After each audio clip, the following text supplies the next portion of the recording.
श्री गणेशाय नमः। श्री रामचरितमानस पंचम सोपान सुंदरकांड। जय श्री राम। शांत सनातन अप्रमेय निष्पाप मोक्ष रूप परम शांति देने वाले ब्रह्मा शंभु और शेष जी से निरंतर सेवित वेदांत के द्वारा जानने योग सर्वव्यापक देवताओं में सबसे बड़े माया से मनुष्य में दिखने वाले समस्त पापों को हरने वाले करुणा के खान रघुकुल में श्रेष्ठ तथा राजाओं में शिरोमणि राम कहलाने वाले जगदीश्वर की मैं वंदना करता हूँ।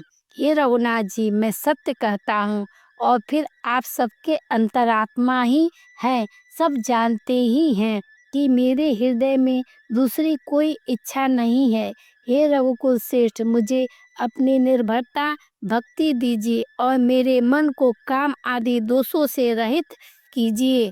अतुल बल के धाम सोने के पर्वत के समान कांति युक्त शरीर वाले दैत्य रूपी वन के लिए अग्नि रूप ज्ञानियों में अगण्य संपूर्ण गुणों के निधान वानरों के स्वामी श्री रघुनाथ जी के प्रिय भक्त पवन पुत्र श्री हनुमान जी को मैं प्रणाम करता हूँ। जाम्बवान के सुंदर वचन सुनकर हनुमान जी के हृदय को बहुत ही भाए। हे भाई, तुम लोग दुख सहकर कंद मूल फल खाकर तब तक मेरी राह देखना जब तक मैं सीता जी को देखकर न लौट आऊं। काम अवश्य होगा, क्योंकि मुझे बहुत ही हर्ष हो रहा है। यह कहकर सबको मस्तक नवाकर तथा हृदय में श्री रघुनाथ जी को धारण करके हनुमान जी हर्षित होकर चले। समुद्र के तीर पर एक सुंदर पर्वत था। हनुमान जी खेल से ही अनायासी कूद कर उसके ऊपर जा चढ़े और बार बार श्री रघुवीर का स्मरण करके अत्यंत बलवान हनुमान जी उस पर से बड़े वेग से उछले। जिस पर्वत पर हनुमान जी पैर रख कर चले, जिस पर से वे उछले, वह तुरंत ही पाताल में धंस गया। जैसे श्रीनाथ जी का अमोघ बाण चलता है, उसी तरह हनुमान जी चले। समुद्र ने उन्हें श्री रघुनाथ जी का दूत समझकर मैनाक पर्वत से कहा, हे मैनाक, तू इसकी थकावट दूर करने वाला हो, अर्थात अपने ऊपर इन्हें विश्राम दे। हनुमान जी ने उसे हाथ से छू लिया, फिर प्रणाम करके कहा, भाई, श्री रामचंद्र जी का काम किए बिना मुझे विश्राम कहाँ। देवताओं ने पवन पुत्र हनुमान जी को जाते हुए देखा। उनकी विशेष बल बुद्धि को जानने के लिए परीक्षार्थ उन्होंने सुरसा नामक सर्पों की माता को भेजा। उसने आकर हनुमान जी से यह बात कही, आज देवताओं ने मुझे भोजन दिया है। यह वचन सुनकर पवन कुमार हनुमान जी ने कहा, श्री राम जी का कार्य करके मैं लौट आऊं और सीता जी की खबर प्रभु को सुना दूं, तब मैं आकर तुम्हारे मुंह में घुस जाऊंगा, तुम मुझे खा लेना। हे माता, मैं सत्य कहता हूँ, अभी मुझे जाने दो। जब किसी भी उपाय से उसने नहीं जाने दिया, तब हनुमान जी ने कहा, तो फिर मुझे खा न ले। उसने योजन भर 4 कोस में मुंह फैलाया। तब हनुमान जी ने अपने शरीर को उससे दूना बढ़ा लिया। उसने 16 योजन का मुख किया। हनुमान जी ने तुरंत ही 32 योजन के हो गए। जैसे जैसे सुरसा मुख का विस्तार बढ़ाती थी, हनुमान जी उसका दूना रूप दिखलाते थे। उसने 100 योजन 400 कोस का मुख किया। तब हनुमान जी ने बहुत ही छोटा सा रूप धारण कर लिया और ये उसके मुख के अंदर घुसकर बाहर फिर निकल आए और उसे सिर नवाकर विदा मांगने लगे। उसने कहा, मैंने तुम्हारे बुद्धि बल का भेद पा लिया है, जिसके लिए देवताओं ने मुझे भेजा था। तुम श्री रामचंद्र जी का सब कार्य करोगे, क्योंकि तुम बल बुद्धि के भंडार हो। यह आशीर्वाद देकर वह चली गई। तब हनुमान जी हर्षित होकर चले। समुद्र में एक राक्षसी रहती थी। वह माया करके आकाश में उड़ते हुए पक्षियों को पकड़ लेती। आकाश में जो जीव जंतु उड़ा करते, वह जल में ही उसकी परछाई देखकर उस परछाई को पकड़ लेती थी, जिससे वे उड़ नहीं सकते थे और जल में गिर पड़ते थे। इस प्रकार वह सदा आकाश में उड़ने वाले जीवों को खाया करती थी। उसने वही छल हनुमान जी से भी किया। हनुमान जी ने तुरंत ही उसका कपट पहचान लिया। पवन पुत्र धीर बुद्धि वीर हनुमान जी उसको मारकर समुद्र के पार गए। वहां जाकर उन्होंने वन की शोभा देखी। मधु के रूप से भौरे गुंजार कर रहे थे। अनेकों प्रकार के वृक्ष फल फूल से शोभित थे। पक्षी और पशुओं के समूह को देखकर तो वे मन में बहुत प्रसन्न हुए।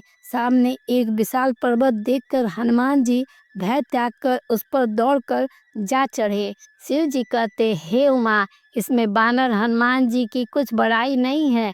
यह प्रभु का प्रताप है जो काल को भी खा जाता है। पर्वत पर चढ़कर उन्होंने लंका देखी। बहुत ही बड़ा किला है, कुछ कहा नहीं जाता। वह अत्यंत ऊंचा है, उसके चारों ओर समुद्र है। सोने के परकोटे का परम प्रकाश हो रहा है। विचित्र मणियों से जड़ा हुआ सोने का परकोटा है। उसके अंदर बहुत से सुंदर सुंदर घर हैं, चौराहे, बाजार, सुंदर मार्ग और गलियां हैं। सुंदर नगर बहुत प्रकार से सजा हुआ है। हाथी, घोड़े, खच्चरों के समूह तथा पैदल और रथों के समूह को कौन गिन सकता है। अनेकों रूप में राक्षसों के दल है। उनकी अत्यंत बलवती सेना का वर्णन करते नहीं बनती। वन, बाग, उपवन, फुलवाड़ी, तालाब, कुएं और बावलियां शोभित है। मनुष्य, नाग, देवता और गंधर्वों की कन्याएं अपने अपने सौंदर्य से मुनियों के भी मन को मोह लेती हैं। कहीं पर्वत के समान विशाल शरीर वाले बड़े ही बलवान पहलवान गरज रहे हैं। वे अनेकों अखाड़ों में बहुत प्रकार से भिड़ते और एक दूसरे को ललकारते हैं। भयंकर शरीर वाले करोड़ों योद्धा यत्न करके नगर की चारों ओर दिशाओं में सब ओर रखवाली करते हैं। कहीं दुष्ट राक्षस भैंसों, मनुष्यों, गायों, गधों और बकरों को खा रहे हैं। तुलसीदास ने इनकी कथा इसलिए कुछ थोड़ी सी कही है कि ये निश्चय ही श्री रामचंद्र जी के बाण रूपी तीर्थ में शरीर को त्याग कर परम गति पावेंगे। नगर में बहुसंख्य रखवालों को देखकर हनुमान जी ने मन में विचार किया कि अत्यंत छोटा रूप धरूं और रात के समय नगर में प्रवेश करूं। हनुमान जी मच्छर के समान छोटा सा रूप धारण कर नर रूप से लीला करने वाले भगवान श्री रामचंद्र जी का स्मरण करके लंका को चले। लंका के द्वार पर लंकनी नाम की एक राक्षसी रहती थी। वह बोली, मेरा निरादर करके मुझसे बिना पूछे कहाँ चला जा रहा है? हे मूर्ख, तूने मेरा भेद नहीं जाना। जहाँ तक जितने चोर हैं वे सब मेरे आहार है। महाकपि हनुमान जी ने उसे एक घूंसा मारा, जिससे वह खून की उल्टी करती हुई पृथ्वी पर लुढ़क पड़ी। वह लंकनी फिर अपने को संभाल कर उठी और डर के मारी हाथ जोड़कर विनती करने लगी। वह बोली, रावण को जब ब्रह्मा जी ने वर दिया था तब चलते समय उन्होंने मुझसे राक्षसों के विनाश की यह पहचान बता दी थी कि जब तू बंदर के मार से व्याकुल हो जाए तब तो राक्षसों का संहार हुआ जान लेना। हे तात, मेरे बड़े पुण्य हैं जो मैं श्री रामचंद्र जी के दूत आपको नेत्रों से देख पाए। हे तात, स्वर्ग और मोक्ष सब के सुखों को तराजू के एक पलड़े पर रखा जाए तो भी वे सब मिलकर दूसरे पलड़े पर रखे हुए उस सुख के बराबर नहीं हो सकते जो क्षण मात्र के सत्संग से होता है। अयोध्यापुरी के राजा श्री रघुनाथ जी को हृदय में रखे हुए नगर में प्रवेश करके सब काम कीजिए। उसके लिए विष अमृत हो जाता है, शत्रु मित्रता करने लगते हैं, समुद्र गाय के खुर के बराबर हो जाता है, अग्नि में शीतलता आ जाती है और हे गरुड़ जी, सुमेर पर्वत उसके लिए रथ के समान हो जाते हैं। जिसे श्री रामचंद्र जी ने एक बार कृपा करके देख लिया, तब हनुमान जी ने बहुत ही छोटा रूप धारण किया और भगवान का स्मरण कर नगर में प्रवेश किया। उन्होंने एक एक करके प्रत्येक महल की खोज की, जहाँ तहाँ असंख्य योद्धा देखे। फिर वे रावण की महल में गए। वह अत्यंत विचित्र था, जिसका वर्णन नहीं हो सकता। हनुमान जी ने उस रावण को शयन किए हुए देखा, परंतु महल में जानकी जी नहीं दिखाई दी। फिर एक सुंदर महल दिखाई दिया। वहाँ उसमें भगवान का एक अलग मंदिर बना हुआ था। वह महल श्री राम जी के आयुध धनुष बाण को चिन्हों से अंकित था। उसकी शोभा वर्णन नहीं की जा सकती। वहाँ नवीन नवीन तुलसी के वृक्ष समूहों को देखकर कपिराज हनुमान जी हर्षित हुए। लंका तो राक्षसों के समूह का निवास स्थान है, यहाँ सज्जन साधु पुरुष का निवास कहाँ। हनुमान जी मन में इस प्रकार तर्क करने लगे। उसी समय विभीषण जी जागे। विभीषण जी ने राम नाम का उच्चारण किया। हनुमान जी ने उन्हें सज्जन जाना और हृदय में हर्षित हुए। हनुमान जी ने विचार किया कि इनसे हट करके अपनी ओर से ही परिचय करूंगा, क्योंकि साधु से कार्य की हानि नहीं होती, प्रत्युत्तर लाभ ही होता है। ब्राह्मण रूप धरकर हनुमान जी ने उन्हें वचन सुनाए, पुकारा। सुनते ही विभीषण जी उठकर वहां आए, प्रणाम करके कुशल पूछी और कहा कि हे ब्राह्मण देव, अपनी कथा समझाकर कहिए। क्या आप हरिभक्तों में से एक हैं? क्योंकि आपको देखकर मेरे हृदय में अत्यंत प्रेम उमड़ रहा है। अथवा क्या आप दीनों से प्रेम करने वाले स्वयं श्री राम जी ही हैं, जो मुझे बड़भागी बनाने मेरे घर दर्शन देने आए हैं। तब हनुमान जी ने श्री रामचंद्र जी की सारी कथा कहकर अपना नाम बताया। सुनते ही दोनों के शरीर पुलकित हो गए और श्री राम जी के गुण समूहों का स्मरण करके दोनों के मन प्रेम और आनंद में मग्न हो गए। विभीषण जी ने कहा, हे पवन पुत्र, मेरी रहनी सुनो। मैं यहाँ वैसे ही रहता हूँ जैसे दांतों के बीच में बेचारी जीभ। हे तात, मुझे अनाथ जानकर सूर्यकुल के नाथ श्री रामचंद्र जी क्या कभी मुझ पर कृपा करेंगे? मेरी तामसी राक्षस शरीर होने से साधन तो कुछ बनता ही नहीं, और न मन में श्री रामचंद्र जी के चरण कमलों में प्रेम ही है। परंतु हे हनुमान, अब मुझे विश्वास हो गया है कि श्री राम जी की मुझ पर कृपा है, क्योंकि हरि की कृपा बिना संत नहीं मिलते। जब श्री रघुवीर जी ने कृपा की, तभी तो आपने मुझे हट करके अपनी ओर से दर्शन दिए। हनुमान जी ने कहा, हे विभीषण जी सुनिए, प्रभु की यही रीति है कि वे सेवक पर सदा ही प्रेम किया करते हैं। भला कहिए, मैं ही कौन बड़ा कुलीन हूँ, जाति का चंचल बानर हूँ और सब प्रकार से नीच हूँ। प्रातःकाल जो हम लोगों का नाम ले ले तो उस दिन उसे भोजन नहीं मिले। हे सखा सुनिए, मैं ऐसा अधम हूँ, पर श्री रामचंद्र जी ने तो मुझ पर भी कृपा ही की है। भगवान के गुणों का स्मरण करके हनुमान जी के दोनों नेत्रों में जल भर आया। जो जानते हुए भी ऐसे स्वामी श्री रघुनाथ जी को भुलाकर विषयों के पीछे भटकते फिरते हैं, वे दुखी क्यों न हो। इस प्रकार श्री राम जी के गुण समूहों को कहते हुए उन्होंने अनिर्वचनीय परम शांति प्राप्त की। फिर विभीषण जी ने श्री जानकी जी जिस प्रकार वहाँ लंका में रहती थी वह सब कथा कही। तब हनुमान जी ने कहा, हे भाई सुनो, मैं जानकी माता को देखना चाहता हूँ। विभीषण जी ने माता के दर्शन की सब युक्तियाँ उपाय कह सुनाई। तब हनुमान जी विदा लेकर चले। फिर वही पहले मशक सरी का रूप धर कर वहाँ गए जहाँ अशोक वन में वन के जिस भाग में सीता जी रहती थी। सीता जी को देखकर हनुमान जी ने उन्हें मन ही मन प्रणाम किया। उन्हें बैठे ही बैठे रात्रि के चारों पहर बीत जाते हैं। शरीर दुबला हो गया है, सिर पर जटाओं की एक बेड़ी है। हृदय में श्री रघुनाथ जी के गुण समूहों का जाप स्मरण करती रहती हैं। श्री जानकी जी नेत्रों को अपने चरणों में लगाए हुए नीचे की ओर देख रही हैं और मन में श्री राम जी के चरण कमलों में लीन है। जानकी जी को दीन दुखी देखकर पवन पुत्र हनुमान जी बहुत ही दुखी हुए। हनुमान जी वृक्ष के पत्तों में छिपे रहे और विचार करने लगे कि हे भाई, क्या करूं, इनका दुख कैसे दूर करूं। उसी समय बहुत सी स्त्रियों को साथ लिए सज धज रावण वहां आया। उस दुष्ट ने सीता को बहुत प्रकार से समझाया, साम दान भय और वेद दिखलाया।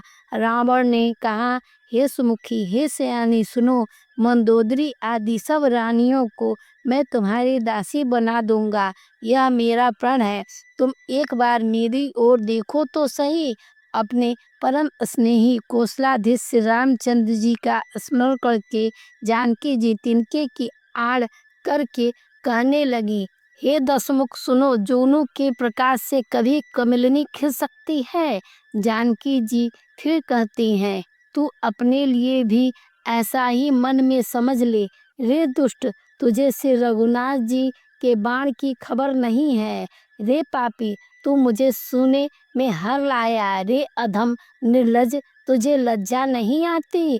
अपने को जुगनू के समान और श्री राम जी को सूर्य के समान सुनकर और सीता जी के कठोर वचनों को सुनकर रावण तलवार निकालकर बड़े गुस्से में आकर बोला, सीता, तूने मेरा अपमान किया है। मैं तेरा सिर इस कठोर कृपाण से काट डालूंगा। नहीं तो अभी जल्दी मेरी बात मान ले हे सुमुखी, नहीं तो जीवन से हाथ धोना पड़ेगा। सीता जी ने कहा, हे दशवीर, प्रभु की भुजा जो श्याम कमल की माला के समान सुंदर और हाथी के सूंड के समान पुष्ट और विशाल है, या तो वह भुजा ही मेरे कंठ में पड़ेगी या तेरी भयानक तलवार ही। रे सठ, सुन, यही मेरा सच्चा प्रण है। सीता जी कहती हैं, हे चंद्रहास, श्री रघुनाथ जी के विरह की अग्नि से उत्पन्न मेरी बड़ी भारी चलन को तू हर ले। हे तलवार, तू शीतल, तीव्र और श्रेष्ठ धारा बहाती है, अर्थात तेरी धारा ठंडी और तेज है। तू मेरे दुख के बोझ को हर ले। सीता जी के ये वचन सुनते ही वह मारने दौड़ा। तब मैं दानव की पुत्री मंदोदरी ने नीति कहकर उसे समझाया। तब रावण ने सब राक्षसियों को बुलाकर कहा कि जाकर सीता को बहुत प्रकार से भय दिखलाओ।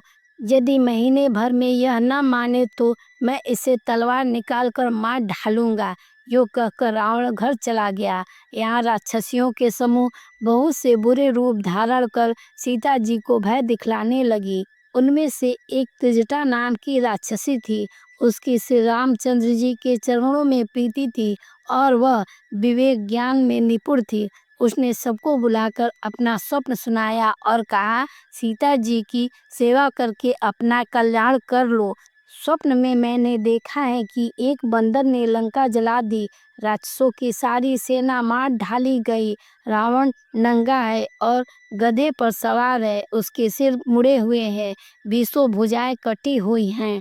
इस प्रकार वह दक्षिण यमपुरी दिशा को जा रहा है और मानो लंका विभीषण ने पाई है। नगर में श्री रामचंद्र जी की दुहाई फिर गई। तब प्रभु ने सीता जी को बुला भेजा है। मैं पुकार कर निश्चय के साथ कहती हूँ कि यह स्वप्न चार कुछ ही दिनों बाद सत्य होकर रहेगा। उनके वचन सुनकर वे सब राक्षसियां डर गईं और जानकी जी के चरणों पर गिर पड़ी। तब इसके बाद वे सब जहाँ तहाँ चली गईं। सीता जी मन में सोच करने लगी कि 1 महीना बीत जाने पर नीच राक्षस मुझे मारेगा। सीता जी हाथ जोड़कर त्रिजटा से बोली, हे माता, तू मेरी विपत्तियों की संगनी है। जल्दी कोई ऐसा उपाय कर जिससे मैं शरीर छोड़ सकूं। विरह असह्य हो चला है, अब यह सहा नहीं जाता। काठ लाकर चिता बनाकर सजा दे हे माता, फिर उसमें आग लगा दे। हे सयानी, तू मेरी प्रीति को सत्य कर दे। रावण की सूल के समान दुख देने वाली बाड़ी कानों को कौन सुने। सीता जी के वचन सुनकर त्रिजटा ने चरण पकड़कर उन्हें समझाया और प्रभु का प्रताप, बल और सुयश सुनाया। उसने कहा, हे सुकुमारी सुनो, रात्रि के समय आग नहीं मिलेगी। ऐसा कहकर वह अपने घर चली गई। सीता जी मन ही मन कहने लगी, क्या करूं, विधाता ही विपरीत हो गया है। न आग मिलेगी न पीड़ा मिटेगी। आकाश में अंगारे प्रकट दिखाई दे रहे हैं, पर पृथ्वी पर एक भी तारा नहीं आता। चंद्रमा अग्निमय है, किंतु वह भी मानो मुझे हतभागिनी जानकर आग नहीं बरसाता है। अशोक वृक्ष, मेरी विनती सुनो, मेरा शोक हर ले और अपना अशोक नाम सत्य कर दे। तेरे नए नए कोमल पत्ते अग्नि के समान है। अग्नि दे, विरह रोग का अंत मत कर, अर्थात विरह रोग को बढ़ाकर सीमा तक न पहुंचा। सीता जी को विरह से परम व्याकुल देखकर वह क्षण हनुमान जी को कल्प के समान बीत गया। तब हनुमान जी ने हृदय में विचार कर सीता जी के सामने अंगूठी डाल दी, मानो अशोक ने अंगारा दे दिया। यह समझकर सीता जी ने हर्षित होकर उठकर उसे हाथ में ले लिया। तब उन्होंने राम नाम से अंकित अत्यंत सुंदर एवं मनोहर अंगूठी देखी। अंगूठी को पहचानकर सीता जी आश्चर्यचकित होकर उसे देखने लगी और हर्ष तथा विषाद से हृदय में आकुल हो उठी। वे सोचने लगी, श्री रघुनाथ जी तो सर्वथा अजय है, उन्हें कौन जीत सकता है और माया से ऐसी अंगूठी बनाई नहीं जा सकती। सीता जी मन में अनेक प्रकार से विचार कर रही थी। इसी समय हनुमान जी मधुर वचन बोले। वे श्री रामचंद्र जी के गुणों का वर्णन करने लगे, जिनके सुनते ही सीता जी का दुख भाग गया। वे कान और मन लगाकर उन्हें सुनने लगी। हनुमान जी ने आदि से लेकर सारी कथा कह सुनाई। सीता जी बोली, जिसने कानों के लिए अमृत रूपी सुंदर कथा कही है, वह हे भाई प्रकट क्यों नहीं होता। तब हनुमान जी पास चले आए। उन्हें देखकर सीता जी फिर मुख फेर कर बैठ गईं। उनके मन में आश्चर्य हुआ। हनुमान जी ने कहा, हे माता, मैं श्री राम जी का दूत हूँ। करुणा निधान की सच्ची शपथ करता हूँ। हे माता, यह अंगूठी मैं ही लाया हूँ। श्री राम जी ने मुझे आपके लिए यह शहीदानी निशानी या पहचान दी है। सीता जी ने पूछा, नर और बानर का संग कहो कैसे। तब हनुमान जी ने जैसा संग हुआ था वह सब कथा कही। हनुमान जी के प्रेम युक्त वचन सुनकर सीता जी के मन में विश्वास उत्पन्न हो गया। उन्होंने जान लिया कि यह मन वचन और कर्म से कृपा सागर श्री रघुनाथ जी का दास है। भगवान का जन सेवक जानकर अत्यंत गाढ़ी प्रीति हो गई। नेत्रों में जल भर आया और शरीर अत्यंत पुलकित हो गया। सीता जी ने कहा, हे तात हनुमान, विरह सागर में डूबती हुई मुझको तुम जहाज हुए। मैं बलिहारी जाती हूँ। अब छोटे भाई लक्ष्मण जी सहित खर के शत्रु सुखधाम प्रभु का कुशल मंगल कहो। श्री रघुनाथ जी तो कोमल हृदय और कृपालु हैं। फिर हे हनुमान, उन्होंने किस कारण यह निष्ठुरता धारण कर ली है। सेवक को सुख देना उनकी स्वाभाविक बान है। हे श्री रघुनाथ जी, क्या कभी मेरी भी याद करते हैं। हे तात, क्या कभी उनके कोमल सांवले अंगों को देखकर मेरे नेत्र शीतल होंगे। मुंह से वचन नहीं निकलता, नेत्रों में विरह के आंसुओं का जल भर आया। बड़े दुख से वे बोली, हाँ नाथ, आपने मुझे बिल्कुल ही भुला दिया है। सीता जी को विरह से परम व्याकुल देखकर हनुमान जी कोमल और विनीत वचन बोले, हे माता, सुंदर कृपा के धाम प्रभु भाई लक्ष्मण जी के सहित शरीर से कुशल है, परंतु आपके दुख से दुखी हैं। हे माता, मन में ग्लानि न मानिए, मन छोटा करके दुख न कीजिए। श्री रामचंद्र जी के हृदय में आपसे दूना प्रेम है। हे माता, अब धीरज धरकर श्री रघुनाथ जी का संदेश सुनिए। ऐसा कहकर हनुमान जी प्रेम से गदगद हो गए। उनके नेत्रों में जल भर आया। हनुमान जी बोले, श्री रामचंद्र जी ने कहा है कि हे सीते, तुम्हारे वियोग में मेरे लिए सभी पदार्थ प्रतिकूल हो गए हैं। वृक्ष के नए नए कोमल पत्ते मानो अग्नि के समान, रात्रि काल रात्रि के समान, चंद्रमा सूर्य के समान और कमलों के वन भालों के वन के समान हो गए हैं। मेघ मानो खौलता हुआ तेल बरसाते हैं। जो हित करने वाले थे वे ही अब पीड़ा देने लगे हैं। त्रिभुवन शीतल मंद सुगंध वायु सांप के समान, श्वास के समान जहरीली और गर्म हो गई है। मन का दुख कह डालने से भी कुछ घट जाता है, परंतु कहूँ किससे, यह दुख कोई जानता नहीं। हे प्रिय, मेरे और तेरे प्रेम का तत्व एक मेरा ही मन जानता है और वह मन सदा तेरे ही पास रहता है। बस मेरे प्रेम का साथ इतने में ही समझ ले।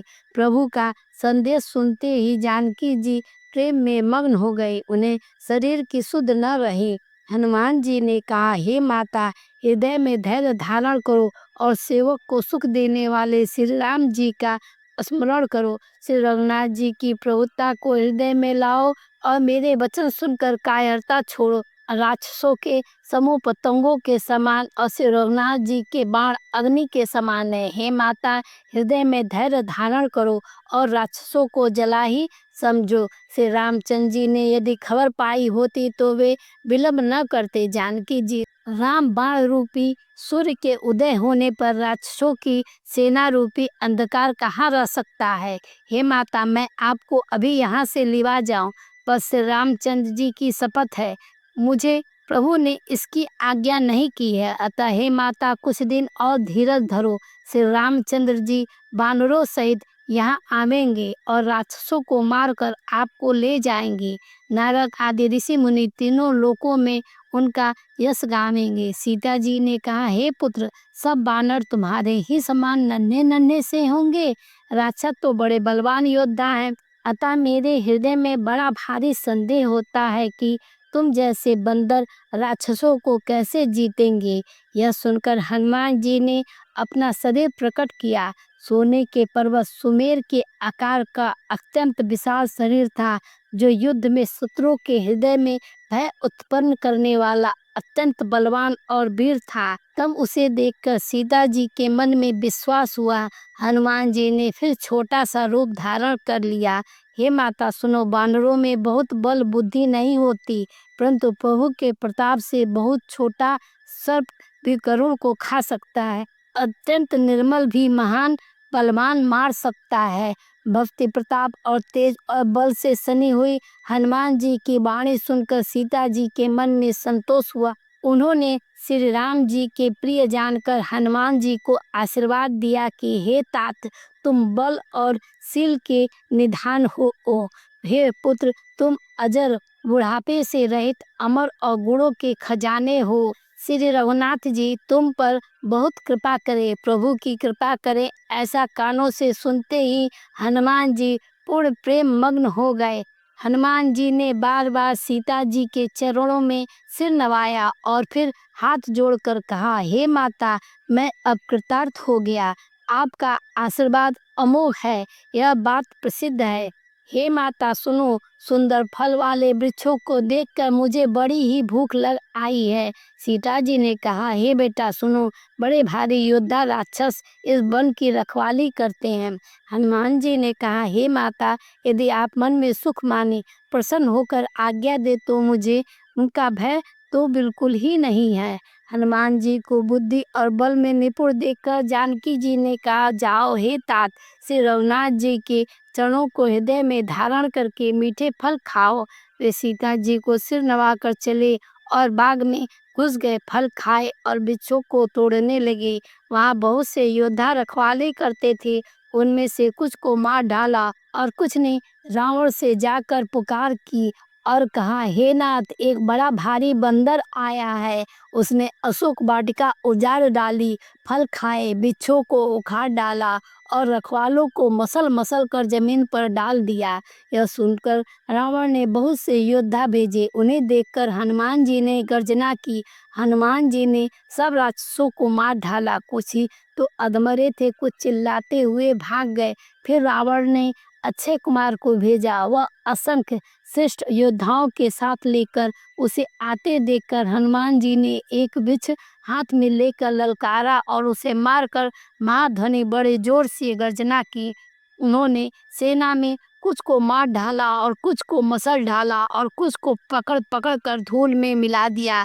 कुछ ने फिर जाकर पुकार की कि हे प्रभु, बंदर बहुत ही बलवान है। पुत्र का वध सुनकर रावण क्रोधित हो उठा और उसने अपने जेठे पुत्र बलवान मेघनाद को भेजा। उसने कहा, हे पुत्र, मारना नहीं, उसे बांध लाना। उस बंदर को देखा जाए कि कहाँ का है। इंद्र को जीतने वाला अतुलनीय योद्धा मेघनाद चला। भाई को मारा जाना सुनकर उसे क्रोध हो आया। हनुमान जी ने देखा कि अब की भयानक योद्धा आया है, तब वे कटकटा कर गरजे और दौड़े। उन्होंने एक बहुत बड़ा वृक्ष उखाड़ लिया और उसके प्रहार से लंकेश्वर रावण के पुत्र मेघनाद को बिना रथ कर दिया। रथ को तोड़कर उसे नीचे पटक दिया। उसके साथ जो बड़े बड़े योद्धा थे, उनको पकड़ पकड़ कर हनुमान जी अपने शरीर से मसलने लगे। उन सबको मारकर फिर मेघनाद से लड़ने लगे। लड़ते हुए वे ऐसे मालूम होते थे मानो दो गजराज। भीड़ गए हों। हनुमान जी उसे एक घूसा मारकर वृक्ष पर जा चढ़े। उसको क्षण भर के लिए मूर्छा आ गई। फिर उठकर उसने बहुत माया रची, परंतु पवन के पुत्र उससे जीते नहीं जाते।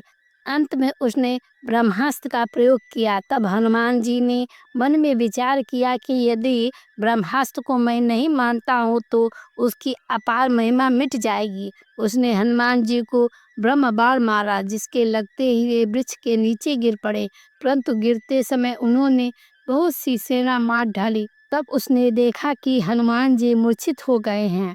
तब वह उनको नागपाश से बांध कर ले गया।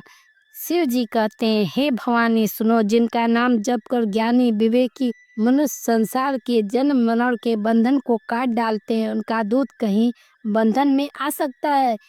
किंतु प्रभु के कार्य के लिए हनुमान जी ने स्वयं अपने को बंधा लिया। बंदर का बांधा जाना सुनकर राक्षस दौड़े और कौतुक के लिए, तमाशा देखने के लिए सब सभा में आए। हनुमान जी ने जाकर रावण की सभा देखी।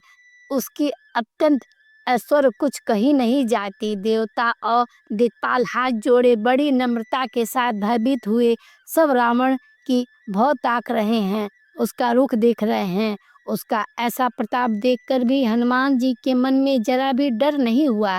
वे ऐसे निशंक खड़े रहे जैसे सर्पों के समूह में गरुड़ निशंक निर्भय रहते हैं। हनुमान जी को देखकर रावण दुर्वचन कहता हुआ खूब हंसा। फिर पुत्र वध का स्मरण किया तो उसके हृदय में विषाद उत्पन्न हो गया। लंकापति रावण ने कहा, रे बानर, तू कौन है? किसके बल पर तूने वन को उजाड़ कर नष्ट कर ढाला? क्या तूने कभी मुझे मेरा नाम और यश कानों से नहीं सुना? रे सठ, मैं तुझे अत्यंत निशंक देख रहा हूँ। तूने किस अपराध से राक्षसों को मारा? रे मूर्ख, बता, क्या तुझे प्राण जाने का भय नहीं है? हनुमान जी ने कहा, हे रावण सुन, जिनका बल पाकर माया संपूर्ण ब्रह्मांड के समूहों की रचना करती है, जिनके बल से हे दशीस ब्रह्मा विष्णु महेश सृष्टि का सृजन पालन और संहार करते हैं, जिनके बल से सहस्त्र मुख वाले शेष जी पर्वत और वनों सहित समस्त ब्रह्मांड को सिर पर धारण करते हैं, जो देवताओं की रक्षा के लिए नाना प्रकार के देह धारण करते हैं, और जो तुम्हारे जैसे मूर्खों को शिक्षा देने वाले हैं, जिन्होंने शिव के कठोर धनुष को तोड़ डाला और उसी के साथ राजाओं के समूह का गर्व चूर कर दिया। उन्होंने खरदूसर, तीसरा और बाली को मार डाला, जो सब के सब अतुलनीय बलवान थे, जिनकी लेस मात्र बल से तुमने समस्त चराचर जगत को जीत लिया, और जिनकी प्रिय पत्नी को तुम चोरों की तरह हर लाए हो। मैं उन्हीं का दूत हूँ। मैं तुम्हारी प्रवृत्ता को खूब जानता हूँ। सहस्त्र बाहु से तुम्हारी लड़ाई हुई थी और बाली से युद्ध करके तुमने यश प्राप्त किया था। हनुमान जी के मार्मिक वचन सुनकर रावण ने हंसकर बात टाल दी। हे राक्षसों के स्वामी, मुझे भूख लगी थी, इसलिए मैंने फल खाए और बानर स्वभाव के कारण वृक्ष तोड़े। हे निशाचरों के मालिक, देह सबको परम प्रिय है। को मार्ग पर चलने वाले दुष्ट राक्षस जब मुझे मारने लगे, तब जिन्होंने मुझे मारा उनको मैंने भी मारा। उस पर तुम्हारे पुत्र ने मुझको बांध लिया, किंतु मुझे अपने बांधे जाने की कुछ लज्जा नहीं है। मैं तो अपने प्रभु का कार्य करना चाहता हूँ। हे रावण, मैं हाथ जोड़कर तुमसे विनती करता हूँ कि तुम अभिमान छोड़कर मेरी सीख सुनो। तुम अपने पवित्र कुल का विचार करके देखो और भ्रम को छोड़कर भक्त भयहारी भगवान को भजो, जो देवता राक्षस और समस्त चराचर को खा जाता है। वह काल भी जिनके लिए डर से अत्यंत डरता है, उससे कदापि बैर ना करो और मेरे कहने से जानकी जी को दे दो।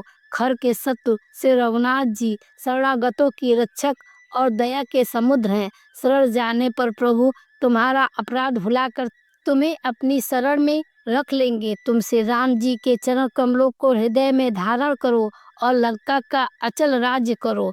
ऋषि पुलस्त जी यश और निर्मल चंद्रमा के समान हैं। उस चंद्रमा में तुम कलंक न बनो। राम नाम के बिना बाड़ी शोभा नहीं पाती। मद मोह को छोड़कर विचार कर देखो। हे देवताओं के शत्रु, सब गहनों से सजी हुई सुंदर स्त्री भी कपड़ों के बिना शोभा नहीं पाती। राम विमुख पुरुष की संपत्ति और पवित्रता रही हुई भी चली जाती है और उसका पाना न पाने के समान है। जिन नदियों के मूल में कोई जल स्रोत नहीं है, अर्थात जिन्हें केवल बरसात का ही आसरा है, वे वर्षा बीत जाने पर फिर तुरंत सूख जाती हैं। हे रावण सुनो, मैं प्रतिज्ञा करके कहता हूँ कि राम विमुख की रक्षा करने वाला कोई भी नहीं है। हजारों शंकर, विष्णु और ब्रह्मा भी श्री राम जी के साथ द्रोह करने वाले तुमको नहीं बचा सकते। मोह ही जिसका मूल है, ऐसे अज्ञान जनित बहुत पीड़ा देने वाले तम रूप अभिमान का त्याग कर दो और रघुकुल के स्वामी कृपा के समुद्र भगवान श्री राम जी का भजन करो। यद्यपि हनुमान जी ने भक्ति, ज्ञान, वैराग और नीति से सनी हुई बहुत सी हित की बाणी कही, तो भी वह महान अभिमानी रावण बहुत हंसकर व्यंग में बोला कि हमें यह बंदर बड़ा ज्ञानी गुरु मिला है। रे दुष्ट, तेरी मृत्यु निकट आ गई है। अधम मुझे शिक्षा देने चला है। हनुमान जी ने कहा, इसका उल्टा ही होगा, अर्थात मृत्यु तेरे निकट आई है, मेरी नहीं। यह तेरा मति भ्रम है, बुद्धि का फेर है, मैंने प्रत्यक्ष जान लिया है। हनुमान जी के वचन सुनकर वह बहुत ही कुपित हो गया और बोला, अरे इस मूर्ख का प्राण शीघ्र ही क्यों नहीं हर लेते। सुनते ही राक्षस उन्हें मारने दौड़े। उसी समय मंत्रियों के साथ विभीषण जी वहां आ पहुंचे। उन्होंने सिर नवाकर और बहुत विनय करके रावण से कहा कि दूत को मारना नहीं चाहिए, यह नीति के विरुद्ध है। हे गोसाई, कोई दूसरा दंड दिया जाए। सबने कहा, भाई यह सलाह उत्तम है। यह सुनते ही रावण हंसकर बोला, अच्छा तो बंदर को अंग भंग करके लौटा दिया जाए। मैं सबको समझा कर कहता हूँ कि बंदर की मनता पूंछ पर होती है, अतः तेल में कपड़ा डुबो कर उसे इसकी पूंछ में बांध कर फिर आग लगा दो। जब बिना पूंछ का यह बंदर वहां अपने स्वामी के पास जाएगा, तब यह मूर्ख अपने मालिक को साथ ले आएगा, जिनकी इसने बहुत बड़ाई की है। मैं जरा उसकी प्रभुता सामर्थ्य तो देखूं।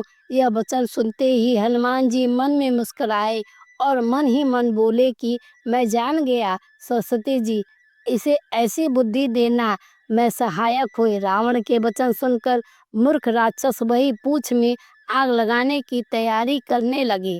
पूंछ के लपेटने में इतना कपड़ा और घी तेल लगा कि नगर में कपड़ा, घी और तेल नहीं रह गया। हनुमान जी ने ऐसा खेल किया कि पूंछ बढ़ गई, लंबी हो गई। नगरवासी लोग तमाशा देखने आए। वे हनुमान जी को पैरों से ठोकर मारते हैं और उनकी बहुत हंसी करते हैं, ढोल बजाते हैं, सब लोग तालियां पीटते हैं। हनुमान जी को नगर में फिराकर फिर पूंछ में आग लगा दी। अग्नि को जलते हुए देखकर हनुमान जी तुरंत ही बहुत छोटे रूप में हो गए। बंधन से निकलकर वे सोने की अटारियों पर जा चढ़े। उनको देखकर राक्षसों की स्त्रियां भयभीत हो गई। उस समय भगवान की प्रेरणा से 49 पवन चलने लगी। हनुमान जी अट्ठास करके गरजे और बढ़कर आकाश की ओर जा लगे। देव बड़ी विशाल परंतु बहुत ही हल्की हुई। वे दौड़कर एक महल से दूसरे महल पर चढ़ जाते। नगर जल रहा था, लोग बेहाल हो गए। आग की करोड़ों ढलकर लपटें झपट रही हैं। हाय बप्पा, हाय मैया, इस अवसर पर हमें कौन बचाएगा। चारों ओर यही पुकार सुनाई पड़ रही है। हमने तो पहले ही कहा था कि यह बानर नहीं है, बानर का रूप धरे कोई देवता है। साधु के अपमान का यह फल है कि नगर अनाथ के नगर की तरह चल रहा है। हनुमान जी ने एक ही क्षण में सारा नगर जला ढाला, एक विभीषण का घर नहीं जलाया। शिव जी कहते हैं, पार्वती जिन्होंने अग्नि को बनाया, हनुमान जी उन्हीं के दूत हैं, इसी कारण वे अग्नि से नहीं जले। हनुमान जी ने उलट पलट कर एक ओर से दूसरी ओर तक सारी लंका जला दी। फिर वे समुद्र में कूद पड़े। पूंछ बुझाकर थकावट दूर करके और फिर छोटा सा रूप धारण कर हनुमान जी श्री जानकी जी के सामने हाथ जोड़कर जा खड़े हुए। हनुमान जी ने कहा, हे माता, मुझे कोई चिन्ह पहचान दीजिए, जैसे श्री रघुनाथ जी ने मुझे दिया था। तब सीता जी ने चूड़ामणि उतार कर दी। हनुमान जी ने उसको हर्ष पूर्वक ले लिया। जानकी जी ने कहा, हे तात, मेरा प्रणाम निवेदन करना और इस प्रकार कहना कि हे प्रभु, यद्यपि आप सब प्रकार से पूर्ण काम है, आपको किसी प्रकार की कामना नहीं है, तथापि दीन दुखियों पर दया करना आपका विरध है और मैं दीन हूँ, अतः उस विरध को याद करके हे नाथ मेरे भारी संकट को दूर कीजिए। हे तात, इंद्रपुत्र जयंत की कथा सुनाना और प्रभु को उनके बाण का प्रताप समझाना। यदि महीने भर में नाथ न आए तो फिर मुझे जीती न पाएंगे। हे हनुमान, कहो मैं किस प्रकार प्राण रखूं। हे तात, तुम भी अब जाने को कह रहे हो। तुमको देखकर छाती ठंडी हुई थी। फिर मुझे वही दिन वही रात हनुमान जी ने जानकी जी को समझाकर बहुत प्रकार से धीरज दिया और उनके चरण कमलों में सिर नवाकर श्री राम जी के पास गमन किया। चलते समय उन्होंने महाध्वनि से भारी गर्जना की, जिसे सुनकर राक्षसों की स्त्रियों के गर्भ गिरने लगे। समुद्र लांघ कर वे इस पार आए और उन्होंने बानरों को हर्ष ध्वनि सुनाई। हनुमान जी को देखकर सब हर्षित हो गए। तब बानरों ने अपना नया जन्म समझा। हनुमान जी का मुख प्रसन्न है और शरीर में तेज विराजमान है, जिससे उन्होंने समझ लिया कि वे श्री राम जी का कार्य कर आए हैं। सब हनुमान जी से मिले और बहुत ही सुखी हुई, जैसे तड़पती हुई मछली को जल मिल गया हो। सब हर्षित होकर नए नए इतिहास वृतांत पूछते हुए श्री रघुनाथ जी के पास चले गए। तब सब लोग मधुवन के भीतर आए और अंगद की सम्मति से सबने मधुर फल खाए। जब रखवाले बरसने लगे तब घूसों की मार मारते ही सब रखवाले भाग छोटे। उन सब ने जाकर पुकारा कि युवराज अंगद वन उजाड़ रहे। यह सुनकर सुग्रीव हर्षित हुए कि बानर प्रभु का कार्य कर आए। यदि सीता जी की खबर ना पाई होती तो क्या ये मधुवन के फल खा सकते थे। इस प्रकार राजा सुग्रीव मन में विचार कर ही रहे थे कि समाज सहित बानर आ गए। सबने आकर सुग्रीव जी के चरणों में सिर नवाया। कपिराज सुग्रीव सभी से बड़े प्रेम के साथ मिले। उन्होंने कुशल पूछी। तब बानरों ने उत्तर दिया, आपके चरणों के दर्शन से सब कार्य कुशल है। श्री राम जी की कृपा से विशेष कार्य हुआ, कार्य में विशेष सफलता हुई। हे रघुनाथ जी, हनुमान जी ने सब कार्य किया और सब बानरों का प्राण बचा लिया। यह सुनकर सुग्रीव जी हनुमान जी से फिर मिले और सब बानरों समेत श्री रघुनाथ जी के पास चले। श्री राम जी ने जब बानरों को कार्य किए हुए आते देखा तब उनके मन में विशेष हर्ष हुआ। दोनों भाई स्फटिक शिला पर बैठे थे। सब बानर जाके उनके चरणों पर गिर पड़े। दया की राशि से रघुनाथ जी सबसे प्रेम सहित गले लगकर मिले और कुशल पूछी। बानरों ने कहा, हे नाथ, आपके चरण कमलों के दर्शन पाने से अब कुशल है। जाम्बवान ने कहा, हे रघुनाथ जी सुनिए। हे नाथ, जिस पर अब दया करते हैं उसे सदा कल्याण और निरंतर कुशल है। देवता, मनुष्य और मुनि सभी उस पर प्रसन्न रहते हैं। वही विजयी है, वही विनयी है और वही गुणों का समुद्र बन जाता है। उसी का सुंदर यश तीनों लोकों में प्रकाशित होता है। प्रभु की कृपा से सब कार्य हुआ।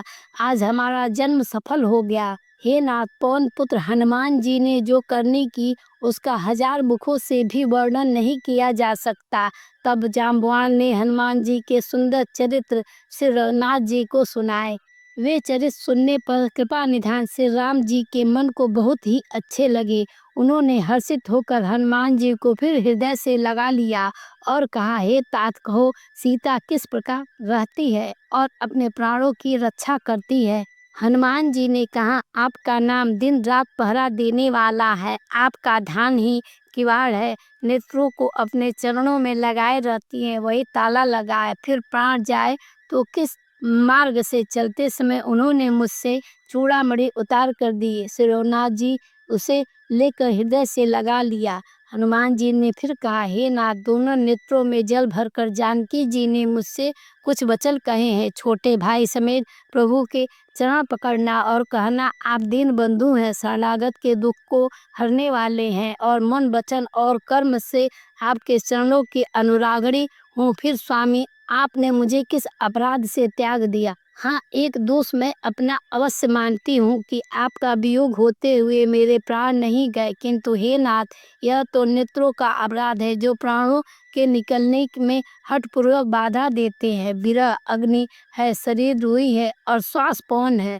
इस प्रकार अग्नि और पवन का संयोग होने से यह शरीर क्षण मात्र में जल सकता है, परंतु नित्य अपने हित के लिए प्रभु का स्वरूप देखकर सुखी होने के लिए जल आंसू बरसाते हैं, जिससे विरह की आग भी देह जलने नहीं पाती। सीता जी की विपत्ति बहुत बड़ी है, हे दीन दयालु, वह बिना कही ही अच्छी है, कहने से आपको बड़ा क्लेश हो। हे करुणा निधान, उनका एक एक पल कल्प के समान बीतता है, अतः हे प्रभु तुरंत चलिए और अपनी भुजाओं के बल से दुष्ट के दल को जीतकर सीता जी को ले आइए।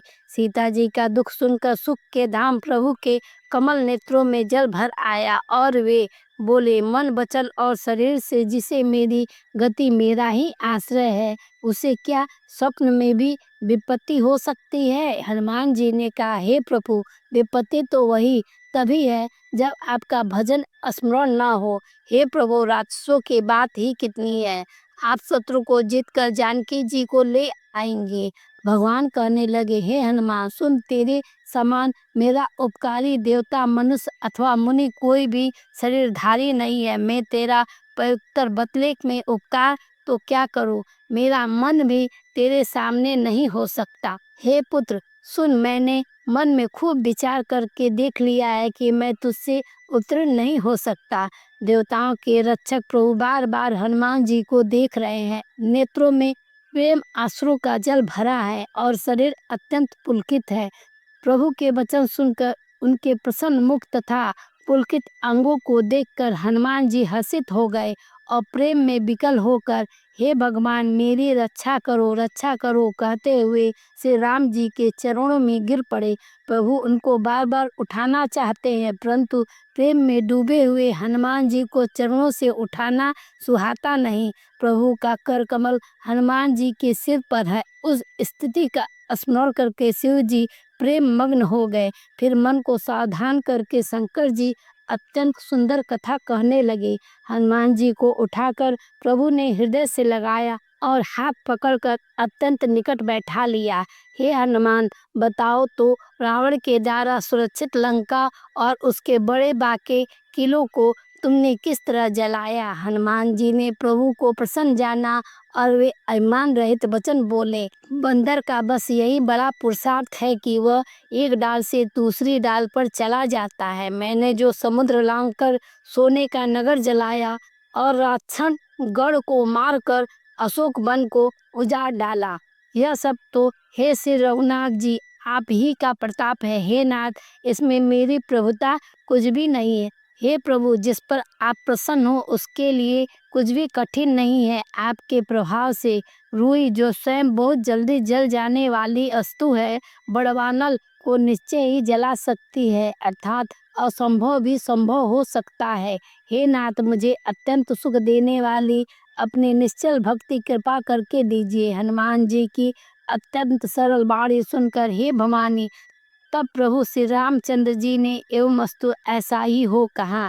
हे हुमा, जिसने श्री राम जी का स्वभाव जान लिया उसे भजन छोड़कर दूसरी बात ही कहीं सुहाती नहीं।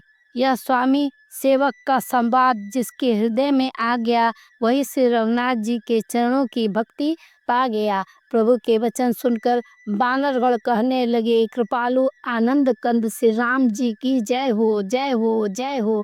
तब श्री रघुनाथ जी ने कपिराज सुग्रीव को बुलाया और कहा, चलने की तैयारी करो, अब विलंब किस कारण किया जाए, बानरों को तुरंत आज्ञा दो। भगवान की यह लीला रावण वध की तैयारी देखकर बहुत से फूल बरसाकर और हर्षित होकर देवता आकाश में अपने अपने लोक चले गए। वानरराज सुग्रीव ने शीघ्र ही बानरों को बुलाया। सेनापतियों के समूह आ गए। बानर भालुओं के झुंड अनेक रंगों के हैं और उनके अतुलनीय बल है। वे प्रभु के चरण कमलों में सिर नवाते हैं। महान बलवान रीछ और बानर गरज रहे हैं। श्री राम जी ने बानरों की सारी सेना देखी, तब कमल नेत्रों से कृपा पूर्वक उनकी ओर दृष्टि डाली। राम कृपा का बल पाकर श्रेष्ठ बानर मानो पंख वाले बड़े पर्वत हो गए। तब श्री राम जी ने हर्षित होकर प्रस्थान किया। अनेक सुंदर और शुभ शकुन हुए। सिंह की कीर्ति सब मंगलों से पूर्ण है। उनके प्रस्थान के समय शकुन होना यह नीति है, लीलाओं की मर्यादा है। प्रभु का प्रस्थान जानकी जी ने भी जान लिया।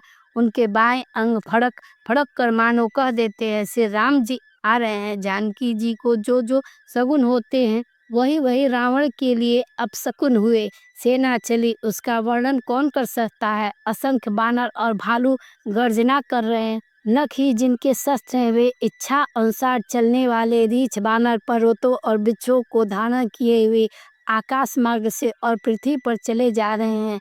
वे सिंह के समान गर्जना कर रहे हैं। उनके चलने से और गर्जना से दिशाओं और हाथी विचलित होकर चिंघाड़ रहे।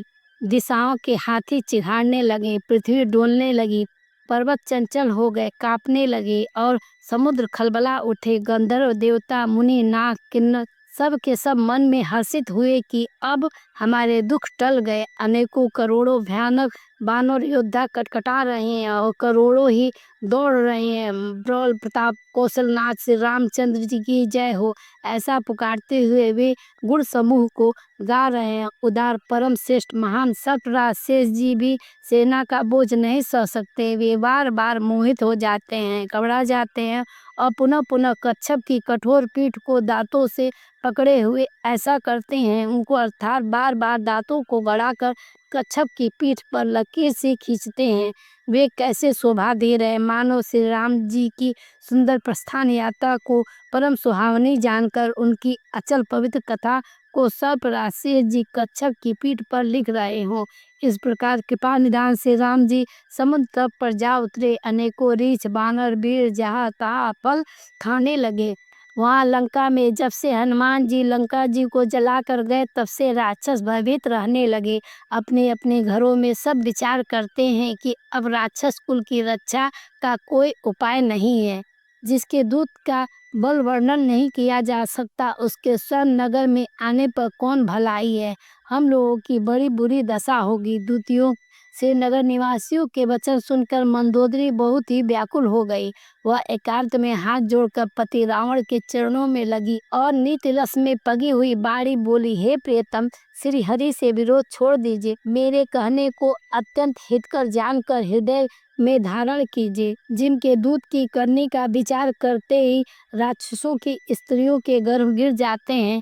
हे प्यारे स्वामी, यदि भला चाहते हैं तो अपने मंत्री को बुलाकर उसके साथ उनकी स्त्री को भेज दीजिए। सीता आपके कुल रूपी कमलों के वन को दुख देने वाली जड़ों की रात्रि के समान आई है। हे ना सुनिए, सीता को दिए बिना शंभु और ब्रह्मा के किए भी आपका भला नहीं हो सकता। श्री राम जी के बाण सर्पों के समूह के समान है और राक्षसों के समूह मेढक के समान। जब तक वे इन्हें ग्रस नहीं लेते, निगल नहीं जाते, तब तक हट छोड़कर उपाय कर लीजिए।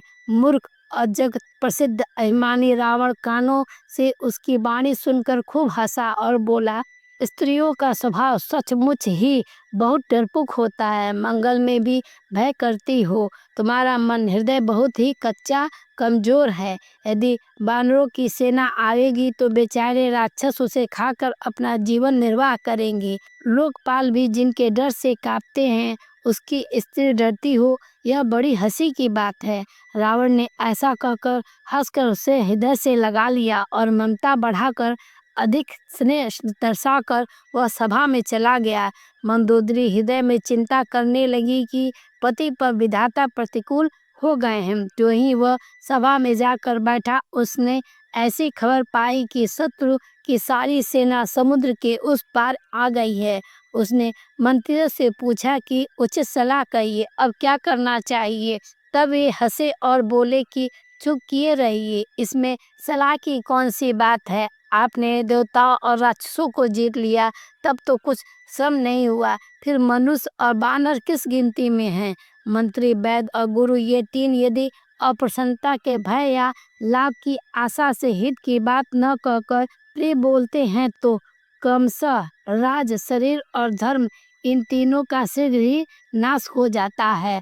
रावण के लिए भी वही सहायक आ बनी। मंत्री उसे सुना सुना कर मुंह पर स्तुति करते हैं। इसी अवसर पर विभीषण जी आए। उन्होंने बड़े भाई के चरणों में सिर नवाया।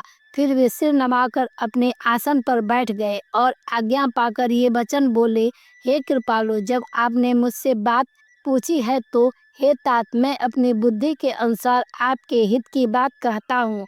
जो मनुष्य अपना कल्याण, सुंदर यश, सुबुद्धि, शुभ गति और नाना प्रकार के सुख चाहता हो, वह हे स्वामी पर स्त्री के ललाट को चौथ के चंद्रमा की तरह त्याग दे। अर्थात जैसे लोग चौथ के चंद्रमा को नहीं देखते, उसी प्रकार पर स्त्री का मुख भी नहीं देखे। 14 भुवनों का एक ही स्वामी हो, वह भी जीवों से बैर करके ठहर नहीं सकता, नष्ट हो जाता है।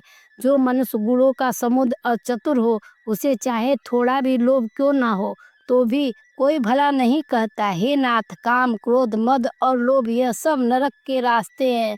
इन सब को छोड़कर श्री रामचंद्र जी को भजिए, जिन्हें संत भजते हैं। हे तात, राम मनुष्यों के राजा ही नहीं, वे समस्त लोकों के स्वामी और काल के भी काल हैं। वे संपूर्ण ऐश्वर्य, यश, श्री, धर्म, वैराग्य और ज्ञान के भंडार है। भगवान है, वे निरामय, विकार सहित, अजन्मा, व्यापक, अजय, अनादि और अनंत ब्रह्मा है। उन पर कृपा के समुद्र भगवान ने पृथ्वी, ब्राह्मण, गौ और देवताओं का हित करने के लिए ही मनुष्य शरीर धारण किया है। हे भाई सुनिए, वे सेवकों को आनंद देने वाले, दुष्टों के समूह का नाश करने वाले और वेद तथा धर्म की रक्षा करने वाले हैं। बैर त्याग कर उन्हें मस्तक नवाइए। वे श्री रघुनाथ जी शरणागत का दुख नाश करने वाले हैं।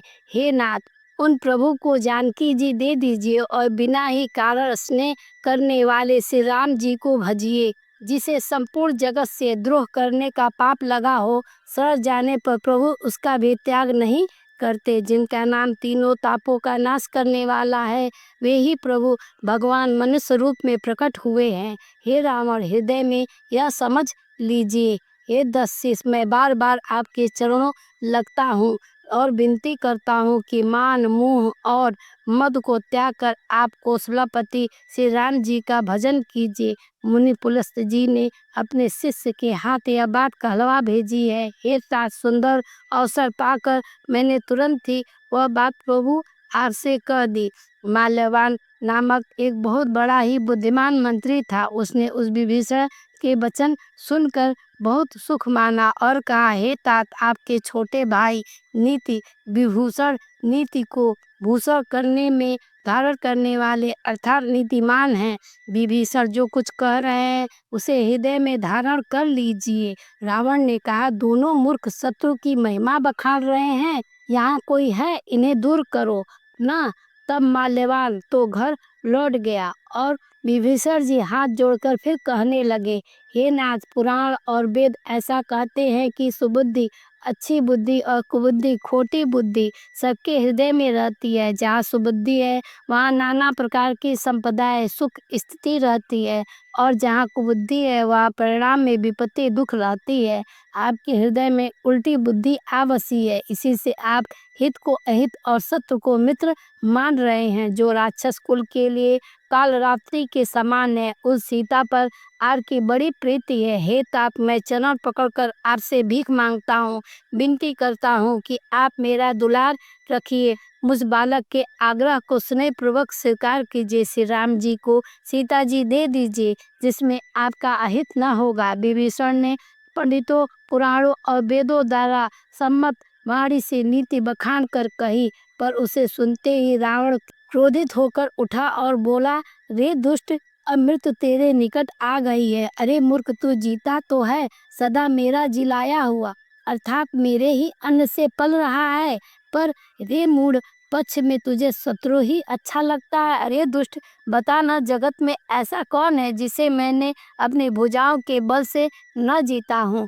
मेरे नगर में रहकर प्रेम करता है तपस्वियों पर। मूर्ख, उन्हीं से जा मिल और उन्हीं को नीति बता। ऐसा कहकर रावण उन्हें लात मारी, परंतु छोटे भाई विभीषण ने मारने पर भी बार बार उसके चरण ही पकड़े रहा। शिव जी कहते हैं, हे उमा, संत की यह बड़ाई है कि वह बुराई करने पर भी बुराई करने वालों का भला ही करते हैं। विभीषण ने कहा, आप मेरे पिता के समान हैं, मुझे मारा सो अच्छा ही किया, परंतु हे नाथ, आपका भला श्री राम जी के भजने में ही है। इतना कहकर विभीषण अपने मंत्रियों को साथ लेकर आकाश मार्ग में गए और सबको सुनाकर ऐसा कहने लगे, श्री राम जी सत्य संकल्प एवं प्रभु हैं और हे रावण तुम्हारी सभा काल के बस है, अतः मैं अब रघुवीर की शरण में जाता हूँ, मुझे दोष न देना। ऐसा कहकर विभीषण जी जो ही चले तो ही सब राक्षस आयुहीन हो गए, उनकी मृत्यु निश्चित हो गए। शिव जी कहते हे भवानी साधु का अपमान तुरंत ही संपूर्ण कल्याण की नाश कर देता है। रावण ने जिस क्षण विभीषण को त्यागा उसी क्षण वह अभागा वैभव से हीन हो गया। विभीषण जी हर्षित होकर मन में अनेकों मनोरथ करते हुए श्री रघुनाथ जी के पास चले। वे सोचते जाते हैं मैं जाकर भगवान के कोमल और लाल वर्ण के सुंदर चरण कमलों के दर्शन करूंगा, जो सेवकों को सुख देने वाले, जिन चरणों का स्मरण पाकर ऋषि पत्नी अहल्या तर गई और जो दंडक वन को पवित्र करने वाले हैं, जिन चरणों को जानकी जी ने हृदय में धारण कर रखा है, जो कपट मृग के साथ पृथ्वी पर उसे पकड़ने को दौड़े थे और जो चरण कमल साक्षात शिव जी के हृदय रूपी सरोवर में विराजते हैं। मेरा अहोभाग्य है कि उन्हीं को आज मैं देखूंगा, जिन चरणों की पादुका में भरत जी ने अपना मन लगा रखा है। आज मैं उन्हीं चरणों को अभी जाकर इन नेत्रों से देखूंगा। इस प्रकार प्रेम सहित विचार करते हुए वे शीघ्र ही समुद्र के इस पार जिधर से रामचंद्र जी की सेना थी आ गए। बानरों ने विभीषण को आते देखा तो उन्होंने जाना कि शत्रु का कोई खास दूत है। उन्हें पहरे पर ठहरा कर वे सुग्रीव के पास आ और उनको सब समाचार कह सुनाए। सुग्रीव ने श्री राम जी के पास जाकर कहा श्री रघुनाथ जी सुनिए, रावण का भाई आपसे मिलने आया है। प्रभु श्री राम जी ने कहा हे मित्र तुम क्या समझते हो, तुम्हारी क्या राय है। बानर राज सुग्रीव ने कहा हे महाराज सुनिए, राक्षसों की माया जानी नहीं जाती, यह इच्छा अनुसार रूप बदलने वाला छली है, न जाने किस कारण से आया है। जान पड़ता है यह मूर्ख हमारा भेद लेने आया है, इसलिए मुझे तो यही अच्छा लगता है कि इसे बांध रखा जाए। श्री राम जी ने कहा हे मित्र तुमने नीति तो अच्छी विचारी, परंतु मेरा प्रण तो है शरणागत को भय से दूर कर लेना चाहिए। प्रभु के वचन सुनकर हनुमान जी हर्षित हुए और मन ही मन कहने लगे कि भगवान कैसे शरणागत वत्सल शरण में आए हुए पिता की भांति प्रेम करने वाले हैं। श्री राम जी फिर बोले जो मनुष्य अपने अहित का अनुमान करके शरण में आए हुए का त्याग कर देते हैं वे पामर क्षुब्ध और पापमय हैं, उन्हें देखने में भी हानि है, पाप लगता है। जिसे करोड़ों ब्राह्मणों की हत्या लगी हो, शरण में आने पर भी उसे नहीं त्यागता। जीव ज्यों ही मेरे सम्मुख होता है त्यों ही उसके करोड़ों जन्मों के पाप नष्ट हो जाते हैं। पापी का यह सहज स्वभाव होता है कि मेरा भजन उसे कभी नहीं सुहाता। यदि वह रावण का भाई निश्चय दुष्ट हृदय का होता तो क्या वह मेरे सम्मुख आ सकता था। जो मनुष्य निर्मल मन का होता है वही मुझे पाता है। मुझे कपट और छल छिद्र नहीं सुहाते। यदि उसे रावण ने भेद लेने भेजा है तब भी हे सुग्रीव अपने को कुछ भी भय या हानि नहीं है, क्योंकि हे सखे जगत में जितने भी राक्षस है लक्ष्मण क्षण भर में उन सबको मार सकते हैं, और यदि वह भयभीत होकर मेरे शरण में आया है तो मैं उसे प्राणों की तरह रखूंगा। कृपा के धाम से राम जी ने हंसकर कहा दोनों ही स्थितियों में उसे ले आओ। तब अंगद और हनुमान सहित सुग्रीव जी कृपालु श्री राम जी की जय हो कहते हुए चले। विभीषण जी को आदर सहित आगे करके बानर फिर वहां चले जहां करुणा की खान श्री रघुनाथ जी थे। नेत्र को आनंद दान देने वाले दोनों भाइयों को विभीषण जी ने दूर से ही देखा। फिर शोभा के धाम से राम जी को देखकर वे पलक मारना रोक कर ठिठक कर और सब होकर एकटक देखते ही रह गए। भगवान की विशाल भुजाएं, लाल कमल के समान नेत्र और शरणागत के भय का नाश करने वाले सावना शरीर, सिंह के से कंधे, विशाल वक्ष स्थल अत्यंत शोभा दे रहा है। असंख्य कामदेव के मन को मोहित करने वाला मुख, भगवान के स्वरूप को देखकर विभीषण जी के नेत्रों में जल भर आया और वो शरीर अत्यंत पुलकित हो गया। फिर मन में धीरज धरकर उन्होंने कोमल वचन कहे हे नाथ मैं 10 मुख रावण का भाई हूँ। हे देवताओं के रक्षक, मेरा जन्म राक्षस कुल में हुआ है। मेरा तामसी शरीर है, स्वभाव से ही मुझे पाप प्रिय है। जैसे उल्लू को अंधकार पर सहज और स्नेह होता है, मैं कानों से आपका सुयश सुनकर आया हूँ कि प्रभु भव जन्म मरण का भय का नाश करने वाले हैं। दुखियों के दुख को दूर करने वाले हैं और शरणागत को सुख देने वाले। श्री रघुवीर मेरी रक्षा कीजिए, रक्षा कीजिए। प्रभु ने उन्हें ऐसा कहकर दंडवत करते देखा तो वे अत्यंत हर्षित होकर तुरंत उठे।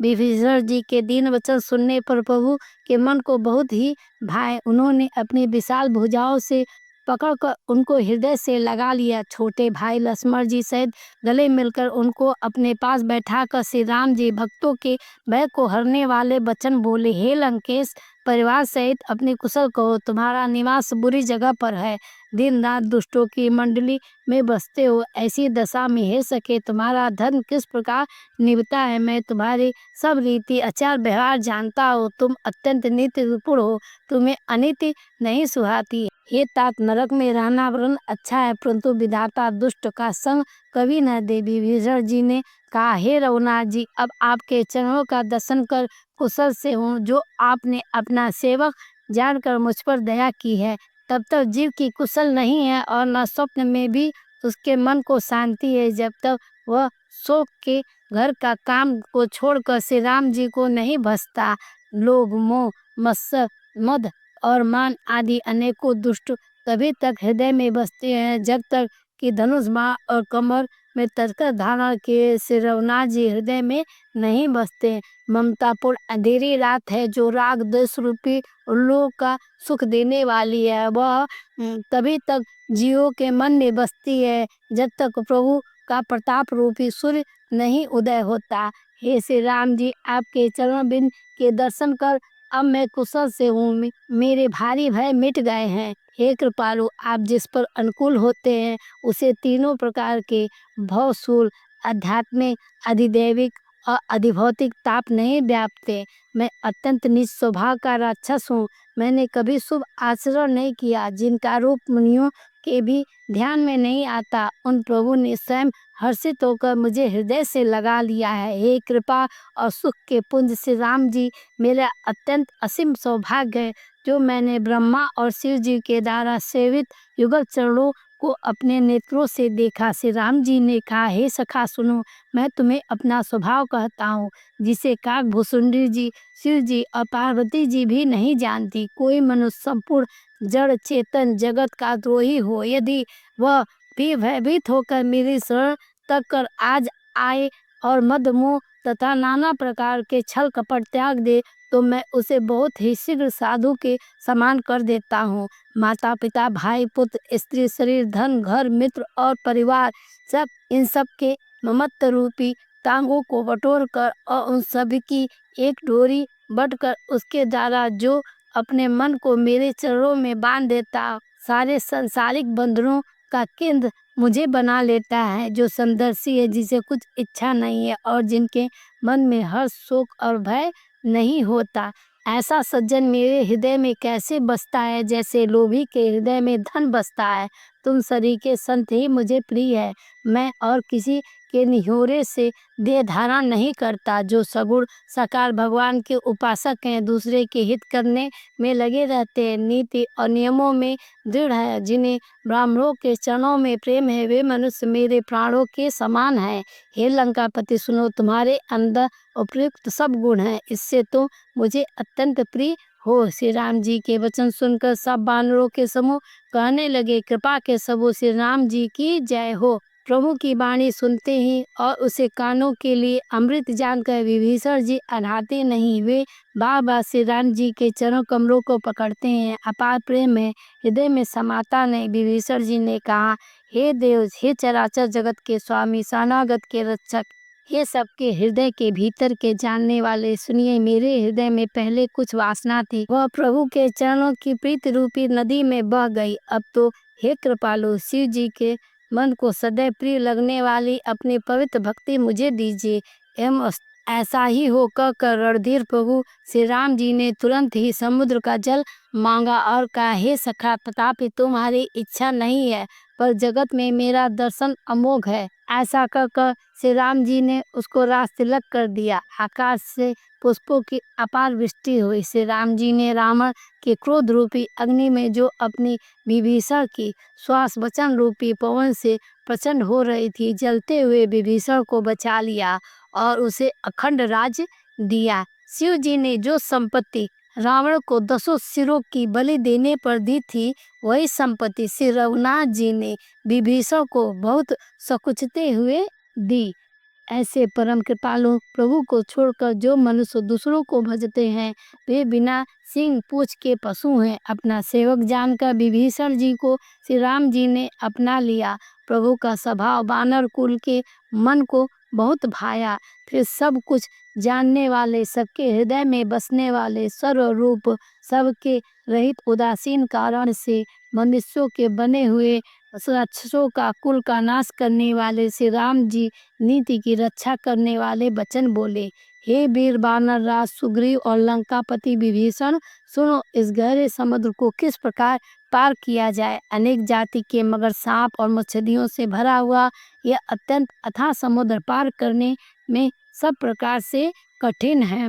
विभीषण जी ने कहा, हे रघुनाथ जी सुनिए, यद्यपि आपका एक बाण ही करोड़ों समुद्र को सोख लेने वाला है, तथापि नीति ऐसी कही गई है कि पहले जाकर समुद्र से प्रार्थना की जाए। हे प्रभु, समुद्र आपके कुल के बड़े पूर्वज हैं, वे विचार कर उपाय बतला देंगे। तब रीछ और बानरों की सारी सेना बिना ही परिश्रम के समुद्र पार उतर जाएगी। श्री राम जी ने कहा, हे सखा, तुमने अच्छा उपाय बताया है, यही किया जाए, यदि देव सहायक होंगे। यह सलाह लक्ष्मण जी के मन को अच्छी नहीं लगी। श्री राम जी के वचन सुनकर तो उन्होंने बहुत दुख पाया। लक्ष्मण जी ने कहा, हे नाथ, देव का कौन भरोसा, मन में क्रोध कीजिए, ले आइए और समुद्र को सुखा डालिए। तब यह देव कायर के मन का एक आधा तसल्ली देने का उपाय है। आसी लोग ही देव देव पुकारा करते हैं। यह सुनकर श्री रघुनाथ जी हंसकर बोले, ऐसे ही करेंगे, मन में धीरज रखो। ऐसा कर छोटे भाई को समझाकर प्रभु श्री रघुनाथ जी समुद्र के समीप गए। उन्होंने पहले सिर नवाकर प्रणाम किया, फिर किनारे पर कुछ बिछाकर बैठ गए। इधर जो ही विभीषण जी प्रभु के पास आए, तो ही रावण उनके पीछे दूत भेजे थे। कपट से बानर का शरीर धारण कर उन्होंने सब लीलाएं देखी। वे अपने हृदय में प्रभु के गुणों की शरणागत पर उनके स्नेह की सराहना करने लगे। फिर वे प्रकट रूप में भी अत्यंत प्रेम के साथ श्री राम जी के स्वभाव की बड़ाई करने लगे। उन्हें दुराव भूल गया। तब बानरों ने जाना कि ये शत्रु के दूत हैं और वे सबको बांधकर सुग्रीव के पास ले आए। सुग्रीव ने कहा, सब बानरों सुनो, राक्षसों के अंग भंग करके भेज दो। सुग्रीव के वचन सुनकर बानर दौड़े। दूतों को बांधकर उन्होंने सेना को चारों ओर घुमाया। बानर उन्हें बहुत तरह से मारने लगे। वे दीन होकर पुकारते थे, फिर भी बानरों ने उन्हें नहीं छोड़ा। तब दूतों ने पुकार कहा, जो हमारे नाक कान काटेगा उसे कौशलाधीश श्री राम जी की सौगंध है। यह सुनकर लक्ष्मण जी ने सबको निकट बुलाया। उन्हें बड़ी दया लगी। इससे हंसकर उन्होंने राक्षसों को तुरंत ही छुड़वा दी और कहने लगे, रावण के हाथ में यह चिट्ठी दे देना और कहना कि कुल घातक लक्ष्मण के शब्दों को बाँचो। फिर उस मूर्ख ने जवानी यह मेरा उदार कृपा भरा हुआ संदेश कहना कि सीता जी को देकर उससे श्री राम जी से मिलो, नहीं तो तुम्हारा काल आ गया समझो। लक्ष्मण जी के चरणों में मस्तक नवाकर श्री राम जी के गुणों की कथा वर्णन करते हुए दूत तुरंत ही चल दिए। श्री राम जी का यश कहते हुए वे लंका आए और उन्होंने रावण के चरणों में सिर नवाए। तसमुख रावण ने हंसकर बात पूछी, अरे सुख, अपनी कुशल क्यों नहीं कहता। फिर उस विभीषण का समाचार सुना। मृत्यु जिसके अत्यंत निकट आ गए। मूर्ख ने राज्य करते हुए लंका को त्याग दिया। अभागा अब जौ का कीड़ा घुन बनेगा। फिर भालू और बानरों की सेना का हाल कह, जो कठिन काल की प्रेरणा से यहाँ चली आई है और जिनके जीवन का रक्षक कोमल चित वाला बेचारा समुद्र बन गया है। अर्थात उनके और राक्षसों के बीच यदि समुद्र न होता तो अब तक राक्षस उन्हें मारकर खा गए होते। फिर उन तपस्वी की बात बता, जिनके हृदय से मेरा बड़ा डर है।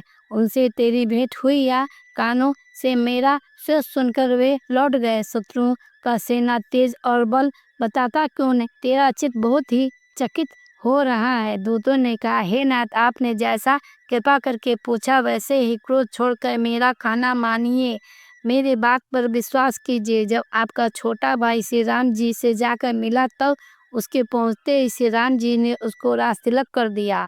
हम रावण के दूत हैं। यह कानों से सुनकर बानरों ने हमें बांधकर बहुत कष्ट दिए, यहाँ तक वे हमारे नाक कान काटने लगे। श्री राम जी के शपथ दिलाने पर कहीं उन्होंने हमको छोड़ा। हे नाथ, आपने श्री राम जी की सेना पूछी सो वह तो 100 करोड़ मुखों से भी वर्णन नहीं की जा सी। अनेकों रंगों के भालू और बानरों की सेना है जो भयंकर मुख वाले, विशाल शरीर वाले और भयानक है। जिसने नगर को जलाया और आपके पुत्र अक्षय कुमार को मारा, उसका बल तो सब बानरों में थोड़ा। असंख्य नामों वाले बड़े ही कठोर और भयंकर योद्धा हैं। उनमें असंख्य हाथियों का बल और वे बड़े ही विशाल हैं। द्विंद, मेंद, नील, नल, अंगद, गद, विकटास, दधिमुख, केसरी, निसट, सठ और जामवंत, ये सभी बल की राशि हैं। ये सब बानर बल में सुग्रीव के समान है और इनके जैसे एक दो नहीं करोड़ों हैं। उन बहुत सौ को गिन ही कौन सकता है। श्री राम जी की कृपा से उनमें अतुलनीय बल है। वे तीनों लोगों को तीर के समान समझते हैं। हे दशग्रीव, मैंने कानों से ऐसा सुना है कि 18 पद तो अकेले बानरों की सेनापति है। हे नाथ, उस सेना में ऐसा कोई बानर नहीं है जो आपको रण में न जीत सके। सब के सब अत्यंत क्रोध से हाथ बींजते हैं और श्री रघुनाथ जी उन्हें आज्ञा नहीं देते। हम मछलियों और सांपों से इस समुद्र को सोख लेंगे, नहीं तो बड़े बड़े पर्वतों से उसे भरकर पूर पाट देंगे और रावण को मसल कर धूल में मिला देंगे। सब बानर ऐसे ही वचन कह रहे हैं। सब सहज ही निडर है, इस प्रकार गरजते और डपटते हुए हैं मानो लंका को निगल ही जाना चाहते हैं। सब बानर भालू सहज ही सूरवीर और फिर उनके सिर पर प्रभु सर्वेश्वर श्री राम जी हैं। हे रावण, वे संग्राम में करोड़ों कालों को जीत सकते हैं। श्री राम जी के तेज बल और बुद्धि की अधिकता को लाखों शेष भी नहीं गा सकते। वे एक ही बाण से सैकड़ों समुद्र को सोख सकते हैं। परंतु नीति निपुण श्री राम जी ने नीति की रक्षा के लिए आपके भाई से उपाय पूछा। उनके वचन सुनकर वे श्री राम जी समुद्र की राह मांग रहे हैं। उनसे मन में कृपा भरी हुई है, इसलिए वे उसे सोखते नहीं।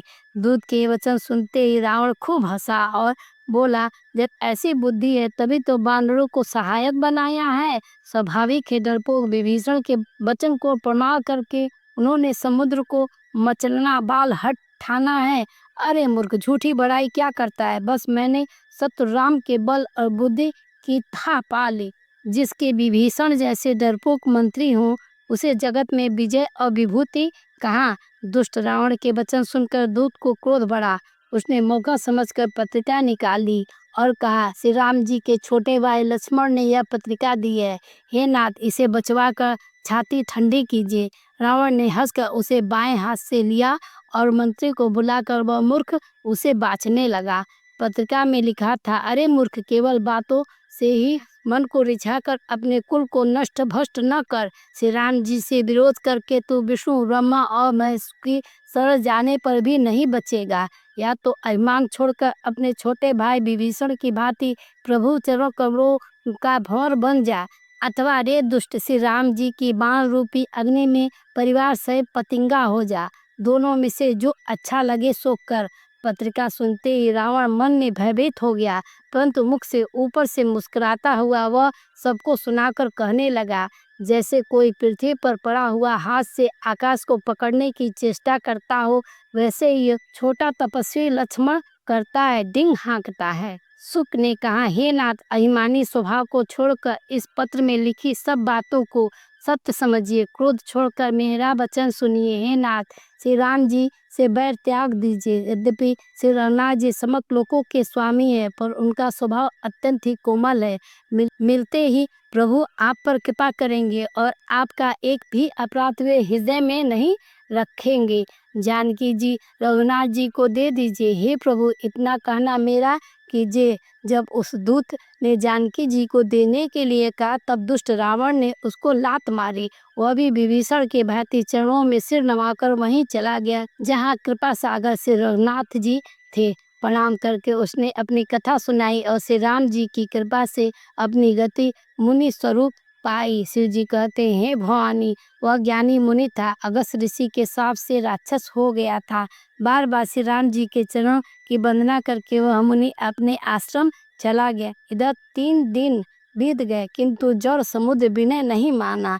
तब श्री राम जी क्रोध सहित बोले, बिना भय के प्रीति नहीं होती। हे लक्ष्मण, धनुष बाण लाओ, मैं अग्नि बाण से समुद्र सोख डालूं। मूर्ख से विनय, कुटिल के साथ प्रीति, स्वाभाविक ही कंजूस से सुंदर नीति, उदारता का उद्देश्य, ममता में फंसे हुए मनुष्य से ज्ञान की कथा, अत्यंत लोभी से वैराग्य का वर्णन, क्रोधी से सम शांति की बात और कामी से भगवान की कथा। इनका वैसा ही फल होता है जैसे ऊसर में बीज बोने से होता है, अर्थात ऊसर में बीज बोने की भांति यह सब व्यर्थ हो जाता है। ऐसा कहकर श्री रघुनाथ जी ने धनुष चढ़ाया। यह मत लक्ष्मण जी को बहुत अच्छा लगा। प्रभु ने भयानक अग्नि बाण साध किया, जिससे समुद्र के हृदय के अंदर अग्नि की ज्वाला उठी। मगर, सांप तथा मछलियों के समूह व्याकुल हो गए। जब समुद्र ने जीवों को जलते जाना, तब सोने के थाल में अनेक मणियों रत्नों को भरकर अभिमान छोड़कर वह ब्राह्मण के रूप में आया। काकभूषुंडी जी कहते हैं, हे गरुड़ जी सुनिए, चाहे कोई करोड़ों उपाय करके सींचे, पर केला तो काटने पर ही फलता है। नीच विनय से नहीं मानता, वह डांटने पर ही झुकता है, रास्ते पर आता है। समुद्र ने भयभीत होकर प्रभु के चरण पकड़कर कहा, हे नाथ, मेरा सब अवगुण दोष क्षमा कीजिए। हे नाथ, आकाश, वायु, अग्नि, जल और पृथ्वी, इन सब की करनी स्वभाव से ही जड़ है। आपकी प्रेरणा से माया ने इन्हें सृष्टि के लिए उत्पन्न किया है। सब ग्रंथों ने यही गाया है। जिसके लिए स्वामी की जैसी आज्ञा है, वह उसी प्रकार से रहने में सुख पाता है। प्रभु ने अच्छा किया जो मुझे शिक्षा दी, किंतु मर्यादा जीवों का स्वभाव भी आपकी ही बनाई हुई है। ढोल, गंवार, शुद्ध पशु और स्त्री, ये सब शिक्षा के अधिकारी हैं। प्रभु के प्रताप से मैं सूख जाऊंगा और सेना पार उतर जाएगी। इसमें मेरी बड़ाई नहीं है, मेरी मर्यादा नहीं रहेगी, अर्थात आपकी आज्ञा का उल्लंघन नहीं हो सकता, ऐसा वेद गाते हैं। अब आपको जो अच्छा लगे मैं तुरंत वही करूं। समुद्र के अत्यंत विनीत वचन सुनकर कृपालु श्री राम जी ने मुस्कुराकर कहा, हे तात, जिस प्रकार बानरों की सेना पार उतर जाए वह उपाय बताओ। समुद्र ने कहा, हे नाथ, नील और नल दो बानर भाई हैं। उन्होंने लड़कपन में ऋषियों से आशीर्वाद पाया था कि उनके स्पर्श कर लेने से भारी भारी पहाड़ भी आपके प्रताप से समुद्र पर तैर जाएंगे। मैं भी प्रभु की प्रभुता को धारण कर अपने बल के अनुसार जहाँ तक मुझसे बन पड़ेगा सहायता करूँगा। हे नाथ, इस प्रकार समुद्र को बांधिए जिससे तीनों लोक में आपका सुंदर यश गाया जाए। इस बाण से मेरे उत्तर तट पर रहने वाले पाप के राशि दुष्ट मुनियों का वध कीजिए। कृपालु और रणधीर श्री राम जी ने समुद्र के मन की पीड़ा सुनकर उसे तुरंत हर लिया, अर्थात बाणों से उन दुष्टों का वध कर दिया। श्री राम जी का भारी बल और पौरुष देखकर समुद्र हर्षित होकर सुखी हो गया। उसने उन दुष्टों का सारा चरित्र प्रभु को कह सुनाया। फिर चरणों की वंदना करके समुद्र चला गया। समुद्र अपने घर चला गया। श्री रघुनाथ जी को यह मत अच्छा लगा। यह चरित्र कलयुग के पापों को हरने वाला है। इसे तुलसीदास जी ने अपनी बुद्धि के अनुसार गाया है। श्री रघुनाथ जी के गुण समूह सुख धाम, संदेह का नाश करने वाला और विषाद का दमन करने वाला। अरे मूर्ख मन, तू संसार का सब आशा भरोसा त्याग कर निरंतर इन्हें गा और सुन। श्री रघुनाथ जी का गुणगान संपूर्ण सुंदर मंगलों का देने वाला है। जो इसे आदर से सुनेंगे वे बिना किसी जहाज अन्य साधन के ही भव सागर से तर जाएंगे। 24वां विश्राम। जय श्री राम, जय श्री राम।